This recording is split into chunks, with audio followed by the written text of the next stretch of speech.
আপনাদেরকে বলে যাচ্ছি, আমরা ওয়ার্ড পর্যায়ে বসে, এই নতুন করে ওয়ার্ড পর্যায়ে বসে, ওয়ার্ডে বসে, ওয়ার্ডের সকল লোককে বসে নিয়ে যে যে জায়গায় ঘাটতি আছে সেই সময় জায়গাগুলো ঘাটতি, অর্থাৎ সেই সমস্ত জায়গাগুলো আপনারা পূরণ করবেন।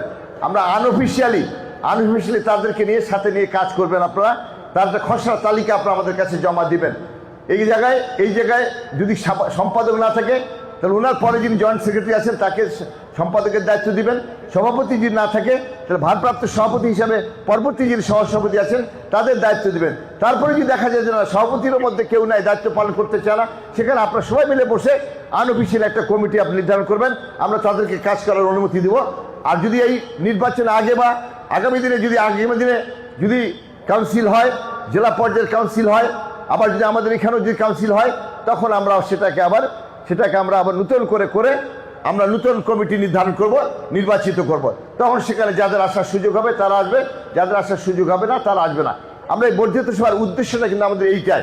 তা আমি বলে যাচ্ছি, ইউনিয়ন নেতৃবৃন্দ থেকে বলে যাচ্ছি, আগামী 10 দিনের মধ্যে এই 9টি ওয়ার্ডে বসবেন, সবাইকে নিয়ে বসে আপনারা একটা খসড়া তালিকা করে খসড়া নেতৃবৃন্দ ঠিক করে আপনাদের কর্মকাণ্ডগুলো পরিচালনা করবেন। এই ব্যাপারে কোনো ব্যর্থ যেন না হয়, তাহলে আমাদের পক্ষে আপনাদের সঙ্গে ভালো ব্যবহার করা সম্ভব হবে না।